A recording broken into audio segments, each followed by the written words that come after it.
بسم اللہ الرحمن الرحیم۔ برادران اسلام، مفتی حنیف قریشی صاحب پچھلے دنوں ایک مصیبت کا شکار ہوئے کہ ان کی زبان پر سیدنا عمرو بن عاص رضی اللہ تعالیٰ عنہ کا نام بے توجہی میں نکل گیا، اور پھر انہوں نے اتنے غلیظ الفاظ اور جملے ادا کیے کہ اللہ رب العزت سب کو اپنی حفاظت میں رکھے۔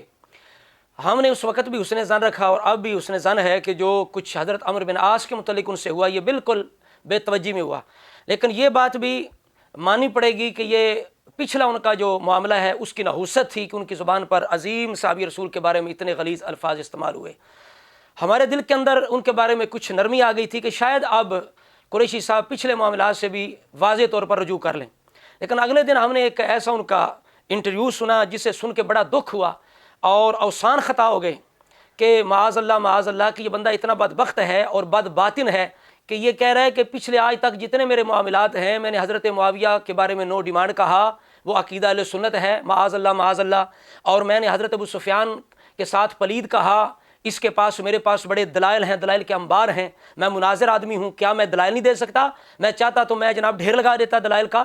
لیکن میں نے تو یہ ایک رسم پوری کی ہے۔ یہ تو لوگوں نے مجھے کہا ہے کہ بھائی توبہ کرو، تو میں نے توبہ کر دی۔ حضرت معاویہ کے نام کا میں نے غلط معنی بیان کیا تو وہ بھی میں نے کوئی نام تھوڑا لیا تھا، تو اس وقت بھی میں نے ویسے بس پیر صاحب نے میرے کہہ دیا، حسین الدین شاہ صاحب نے، تو میں نے اس کے بارے میں وضاحت کر دی، لیکن یہ نہیں کہ میں کچھ غلط ہوں یا میں نے کوئی گستاخیاں کیں، بلکہ میں بڑا محتاط آدمی ہوں اور میرے دل میں ذرا بھی کوئی ایسی صحابہ کے بارے میں بات نہیں ہے۔ جو کچھ میرے سابقہ معاملات ہیں وہ سب کچھ مجھ پر یعنی بہتان ہے، ایک بھی میں نے غلطی نہیں کی، بلکہ جو کچھ میرے بارے میں یہ کہا جا رہا ہے کہ یہ گستاخیاں ہیں، نو ڈیمانڈ معاویہ، حضرت ابو سفیان کے بارے میں پلید کا لفظ اور دیگر اسی طرح حضرت معاویہ کا نام کا جو معنی وہ بگاڑنا، دیگر جتنے معاملات ہیں ان کے بارے میں میرے پاس دلائل موجود ہیں، انبار ہیں، میں مناظر آدمی ہوں، ٹھیک ہے؟ مت سمجھو کہ میں نے کوئی غلط کیا ہے۔ تو یہ بیان سن کے، نیا انٹرویو سن کے حنیف قریشی کا، ہم تو حیران رہ گئے کہ یار اتنا یہ بدبخت آدمی ہے۔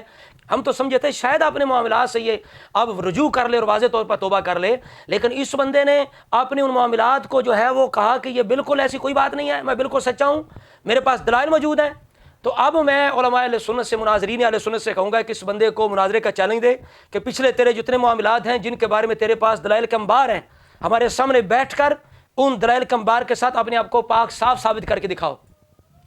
یہ علماء اہل سنت اس کو ضرور چیلنج کریں مناظرے کا۔ اور ایک اور پوائنٹ بڑا اہم ہے کہ اس سے پہلے جب ہم اس کی یہ چیزیں پیش کرتے تھے تو اس کے جو چاہنے والے تھے وہ اس کی ایک جو عمومی توبہ ہے جو کرونا کے دنوں میں اس نے کی تھی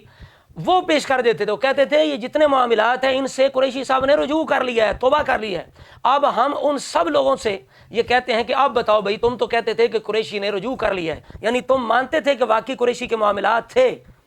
اور اس نے رجوع کر لیا، اب تمہارا قریشی خود مکر چکا ہے، اس نے اپنے اندر کی حالت خود اگل دی ہے، اپنی حقیقت بتا دی ہے کہ بالکل میرا کوئی ایسا معاملہ نہیں تھا، میں نے ایسا کچھ بھی نہیں کہا، اور جب بھی میں نے کوئی رجوع یا توبہ کی وہ میں نے مجبوراً کی، ورنہ جو کچھ میں نے کہا اس کے متعلق تو میرے پاس دلائل کے انبار ہیں، میں بہت بڑا مناظر ہوں۔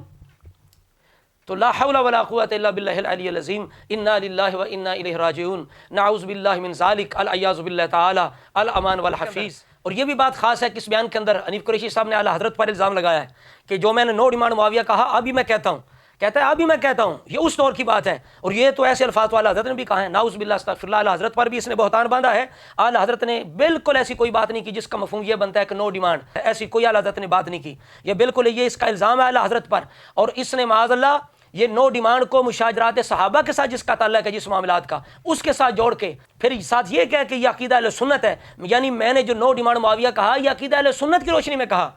ایک اور اس نے اپنے پر ایک اعتراض قائم کر دیا ہے، اس کو بھی اسے ثابت کرنا پڑے گا۔ اور حضرت ابو سفیان کے بارے میں معاذ اللہ جو یہ کہتا ہے جی وہ جو میں نے کہا تھا ابو سفیان کے بارے میں پلید، معاذ اللہ وہ تو میں نے اس دور کی بات کی تھی۔ تو اگر کوئی بندہ یہ کہے کہ حنیف قریشی نطفہ، اور جب کوئی بندہ اعتراض کرے تو پھر کہے نہیں میں نے ابھی کی بات نہیں کی، میں نے تو اس دور کی بات کی ہے جب یہ نطفہ ہوتا تھا، وہ نطفہ کہ اگر کپڑے کے ساتھ لگ جائے تو کپڑا ناپاک ہو جاتا ہے، تو قریشی صاحب کو درد ہوگی یا نہیں ہوگی، ان کے چاہنے والوں کو درد ہوگی یا نہیں ہوگی؟ پھر معاویہ نام کا جو معنی اس بدبخت نے بیان کیا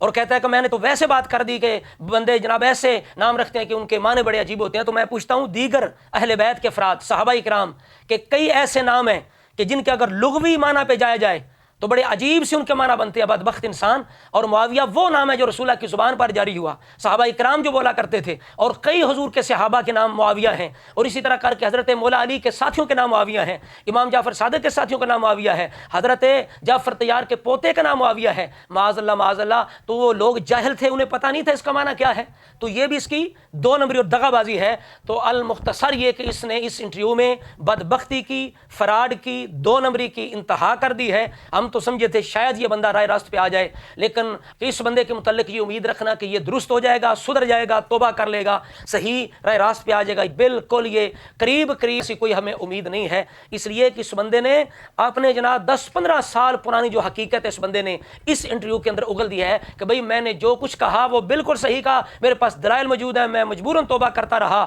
اور لہٰذا میں بہت بڑا مناظر ہوں, میرے پاس دلائل کے انبار ہیں. تو میں پھر علماء اہل سنت سے کہوں گا کہ اس بندے کو مناظرے کا چیلنج کر کے اس کو بٹھا کے سے کہیں کہ لاؤ اپنے وہ بکواسات بھی اور اپنے دلائل کے انبار بھی, اور انہیں صحیح ثابت کر کے دکھاؤ. ہاتھ برہانکم ان کنتم صادقین. اللہ کریم کی بارگاہ میں دعا کرتے ہیں مولا تعالیٰ تمام مسلمانوں کے ایمانوں کو اس طرح کے عجیب اور خطرناک فتنوں سے محفوظ رکھے. السلام علیکم.